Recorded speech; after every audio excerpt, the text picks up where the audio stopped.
we shall begin. So, you, of course, were a student at Cardiff University. So what did you study and what previous experience, not including being president of the SU currently, do you have that makes you the most suitable option for the role? Okay, so I studied an undergraduate degree in politics. I didn't do much British politics, but I did lots of stuff on populism, the far right, gender, race, the environment, all that fun stuff.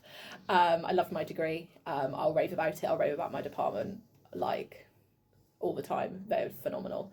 And in terms of experience, if we're barring this year as student president, I was actually student union president of another institution before I started university. I did a sabbatical year at my college.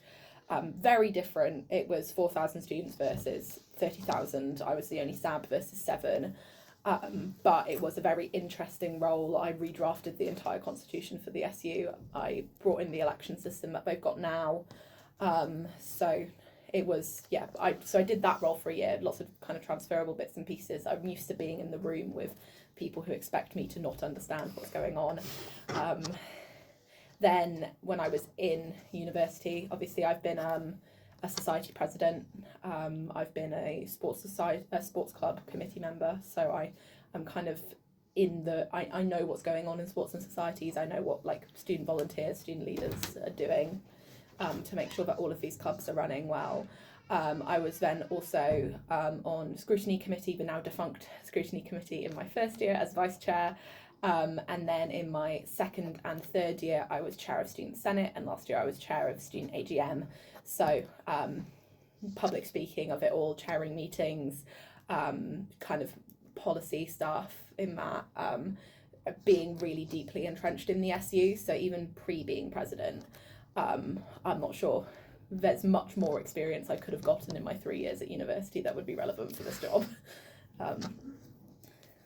Kind of sticking with that, obviously you spoke about your college experience. Could you tell us, for those who might not know, a bit about your upbringing, kind of school you went to, those sorts of experiences? Yeah, so I am originally from Swansea. My parents are both university lecturers who are both currently under scope for redundancy. Mm-hmm. But I went to a state primary school. I went to a private school from year 7 to year 11 on a scholarship and a bursary. And then I went to a state college for my last 2 years of school. That was it was an interesting experience, I think. I'm not sure whether I'm not going to like chat class too much, but you know when you're like, I was 15 and I was the poor kid in a private school, and then I went to state school and I was the rich kid in the state school, and it was really quite radicalising actually. I was like, why did I have a victim complex for 5 years? Actually, like it was, yeah. So I've lived in Wales all my life. I was born in England, but moved here 3 months later. So I very much claim being Welsh. I learnt Welsh in school. I used to sing in Welsh choirs. Don't worry, I'm Irish, but I was born in Germany. So that. Yeah. You're naturalised, it's fine. So when you think about your life outside university and campaigning, what does that look like? How do you spend your time when you're not organising? I play korfball. I tend to go through kind of periods of time in which I get fixated on various hobbies. So for most of university, I was doing stand-up comedy.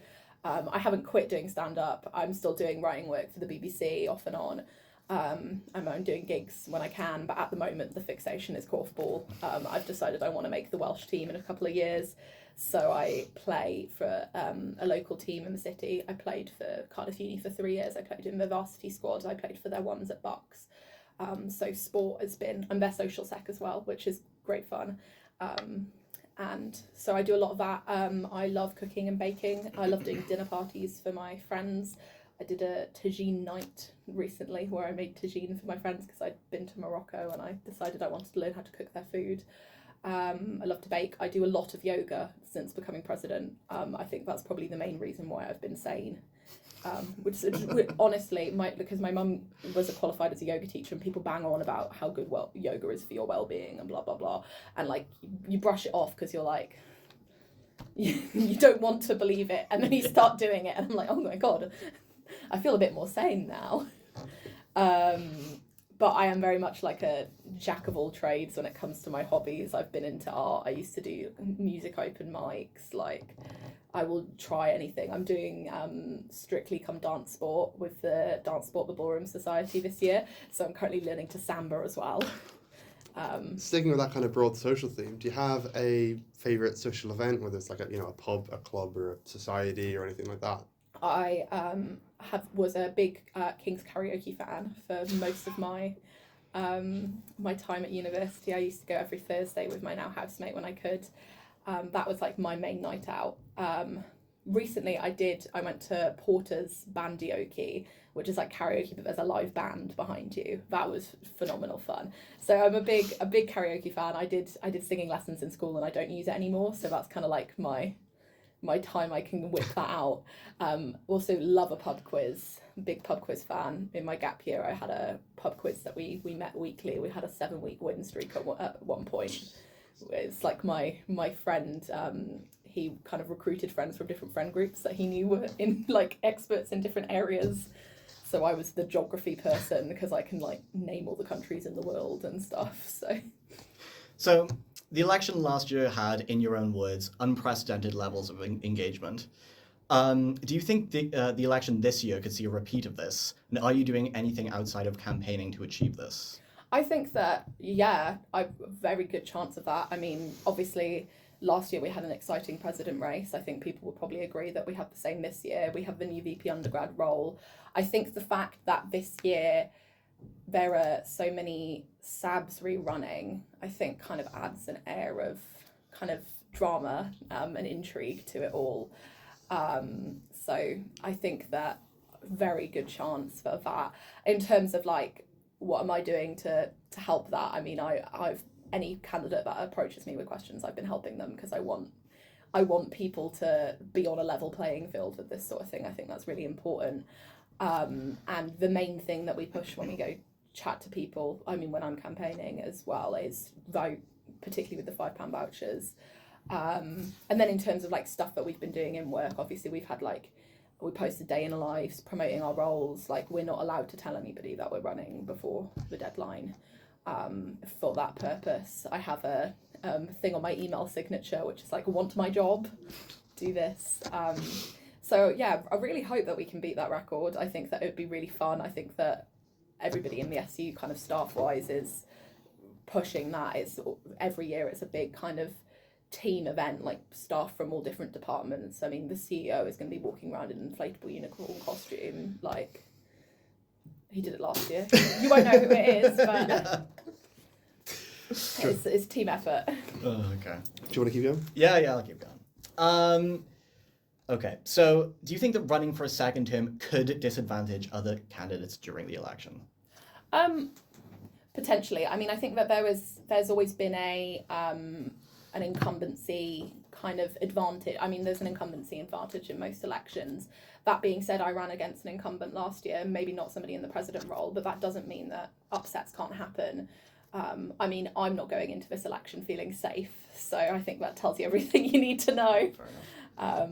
But, you know, we do our best we don't have any advantages in terms of access to our work resources, like our laptops and phones are going to be confiscated from us going into election week. They take it very seriously in the SU. So, yeah, I think there is an incumbency boost, but that doesn't mean it's not overcome. Like, you can't overcome it. I did it last year. I feel like it would be probably calmer for me to get upset as an incumbent since I did it last year. So, in your last interview with Gair Rhydd, he said that during freshers, the officers and SU really made an effort to provide more non-alcohol centred events.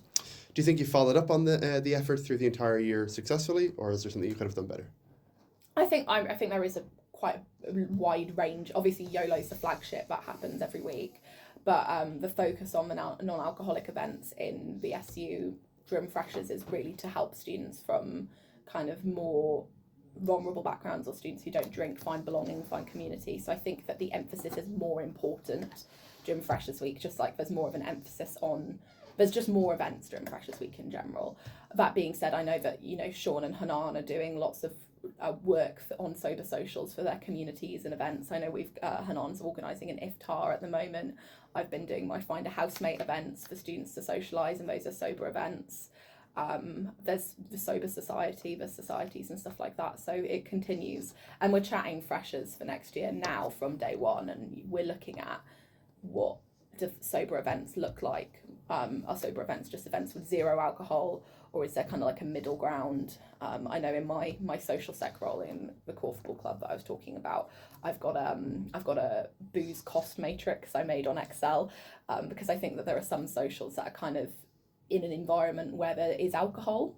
So for some students who are completely against that, that's not for them. But like a pub quiz, nobody's going to expect you to drink or judge you for not drinking in a pub quiz. But there is going to be alcohol present, if you get what I mean. So I think that there's a spectrum. In the same interview, you said, "I'm the main spokesperson for the union. I set the political agenda." What agenda has that been, and has it been visible and positive for students throughout your term? I think that we have been pro-student, pro-university staff. I like to think that that's been visible. I hope that it has been. Pro-sexual violence, not pro-sexual violence, scratch that from a fighting against sexual violence. I think that the stuff that happened with Time to Act in November was a bit of a wake-up call for us in terms of how we best promote these views. So we've been doing we've done social media posts on cops off campus and stuff like that. I mean, the parking stuff, I did some stuff on socials for that as well. Does that answer the question? It does. Mm-hmm. You also spoke about the union being more active coming up to the Senate elections, but you didn't exactly give a clear outline of it. What have you been doing while we rapidly approach them, and what will you be doing? So the Senate election campaign is kind of the biggest thing on my radar this semester. So me, Kamal and Hanan are all working on it. So we're doing a big register to vote campaign push. I think the plan is we're going to shout at people outside the Woody to try and get them to register to vote. I've recently, literally last week, written copy for posters that target specifically international students, so qualified Commonwealth citizens, EU citizens, students who might be from England who don't know that they can register in 2 places and vote in Wales as well. We're hoping to do some kind of event that was originally going to be a podcast recording with journalist and alumni Will Hayward. However, he has had to cancel because he's very busy at the moment. And it's nothing to do with the fact that I upset him at a korfball match on Sunday. it genuinely, he did say no before that match, but we fought for a ball and. Okay. So, in your announcement post and manifesto, you've promised to reform student misconduct procedures so victims aren't put in the room with their perpetrators. Did a specific event prompt this policy, or is it natural evolution from your experiences in the past year as SU president? Yes, I'm not going to go into it because student cases and stuff like that, but I did sit on a case in the summer, and what I saw was not on and upsetting, and it was triggering for me, and I wasn't the victim. So that is something that I've been pushing for a while, but also that wasn't just a one-off event, because I know from conversations that I've had with Time to Act and other groups working on tackling sexual misconduct, that the system is becoming too court-like when it's not a court case. And I think that the perception among a lot of students is that we currently have a student conduct case that is too harsh on protesters and not harsh enough on perpetrators of sexual violence. So moving on to your timetabling promises, do you think that your promise to fix timetabling could realistically be achieved by the beginning of the next academic year, and how do you intend to make that happen? I'm already working on it, so that helps. I'd have a run-up in terms of work that we're doing. I sit on other timetabling committees. It is currently looking good for September, but that needs to be pushed more. I think that that obviously wanting to get timetables on time is a big part of that policy, but the other thing is also, first of all, pushing the university to do a review into what went so wrong. I've been pushing for that since the autumn, and response has been that they need to make sure that they get it sorted for next year, and then they'll do the review. But that's something that I'm going to continue to push for. But then also looking at timetables more holistically, because I don't think that the only problem with timetabling at Cardiff is that they're late. I think that, like, particularly now more than ever, students are having to work alongside their studies. Are students' timetables flexible with work? You know, are they accessibility? Are the buildings in the right position and stuff like that? So I'm really keen to kind of do a further piece of research on what is an ideal timetable for students. How can we block teaching in the best possible way? Stuff like that. And so I'm really keen to kind of use like Speak Week data, best practice from other universities, and really make it like a big project with the university. Perfect. In your manifesto, you talk about creating a badge system in the careers fair so students can see what employers are ethical, sustainable, or sponsor international students. Some students and candidates could argue that the alternative of cutting unethical companies off from the SU completely would be preferable, and others might agree in principle with your idea, but question the metrics which could be used to implement this system and who it would be done by. What would you say to those concerns? Obviously, I want to cut them as well. Like, my personal opinion is that I don't think that we should be giving a platform to mining companies or to weapons companies in our university careers fairs. Unfortunately, the university has a policy where they have to provide I forgot what it is. It's not like freedom of choice, it's called something else. But they have a policy in place which is that they have to provide a diverse range of options for students, particularly because they have courses that might focus on kind of the mining industries and stuff like that. I did try and lobby to overturn that. We did finally managed to get a survey with Students' Futures, surveying students on their opinions on ethical careers. Unfortunately, for me, in my opinion, is the outcome of the survey was that most students who answered it wanted to see as many options as possible, even if they are options that people find unethical. I remember that form, actually. I did it. I know, which, you know, frustrating. So this kind of the switch is, for me now, is this has happened. I don't have the power to cut these. I can continue to lobby to. I'm going to. In the meantime, how do we reward positive stuff happening, ethical, sustainable careers, and platform those more so it kind of drowns out the stuff that students don't like. So the badging system, I think, is part of that. I think it kind of reward one of the good outcomes from that survey is that it showed that, and I saw you at the event last week, that students wanted more ethical careers and putting on specific sustainability careers events because students want to go on to stuff and make change. So how can we promote those opportunities to students? And I think that having kind of a system where they have a badge that they can display if they want to say that they're a sustainable career, if they're an ethical career, and then also as an SU we can do our own campaign then on promoting these careers and how to look out for greenwashing and all that sort of thing. Another part of that project is because again that's something we're having very early conversations with. It's something that I'd be able to do a lot more with over the summer if I was re-elected.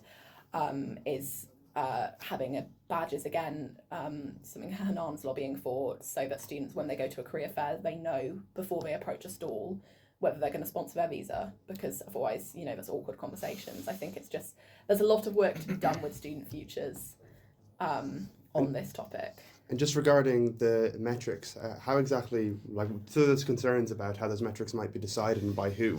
What would you kind of say to those? Don't know yet. Early doors. I think that would be quite an in-depth conversation. Probably get students in on it, make a working group or something, get the ethical and sustainable ethical and environmental officer, there we go, in on it, and Student Futures as well, and kind of put together a set of criteria, because again I know that a lot of companies will kind of pink wash or green wash or kind of make themselves seem more ethical than they actually are. So it's how we counteract that, how do we get around that, and yeah, I'll be honest, that very early conversations would be work to be done. Final push now. So what do you think you've really achieved this year as SU president? I think that what I have done is, first of all, I think my push to make student media dramatic again, I think has helped a lot. You can choose to keep that on the record or not. That'll be staying on the record. Okay, good. I think that we have been a more political students' union this year. I think that we've been unafraid to shy away from bigger political questions, which is something that I'm really proud of, whether it be our interactions with student media or with the university. I'm really proud of my housing campaign. I think that I worked with student advice on that, and that's one of the most engagement that they've gotten with the campaign for a long time. I think that housing is such a fundamental part of the student experience, and just the Find a Housemate events, seeing like 50 students in a room, excellent people watching, but seeing them, like I remember seeing a group of them in the pub the next day because they'd met at the event, gotten on, and they were looking into a house together. And I think it's stuff like that you see on the ground which makes a huge impact. I think we've done some really good work on tackling sexual violence. I think that the apology that we put out for victims, I think that it was an uncomfortable thing for us to go through as a team, kind of getting called out so publicly, I think that the way that we banded together to respond to that is something that I'm really proud for, and I was really proud to have pushed for that apology. I think it means a lot to so many people. I like to think that I have been transparent and willing to speak to people and willing to be challenged as well. I hope that people feel that way. I hope that people feel like they can challenge me, because I am always up for it. But yeah, I think that, I look to year 2, and there have been high highs and very low lows of this job. And probably if I wanted to have a more peaceful life where I probably got paid more, I'd go on and find something else. But I feel like there is more that I can do for students. There's more I can get done. There is stuff that I want to finish this year that I don't think I'll be able to because of how slow stuff works in the university. So I'm doing this because there's more to do. Of course, you won the election last year. What lessons are you drawing on for your current campaign? Making sure that I'm getting the bilingual stuff in. I think that's really important, particularly as a Welsh candidate, as a Welsh learner. I think that social media is often over-prioritised in the elections. I think it's important, but if you look at candidates from last year, I think I had some of the least Instagram followers.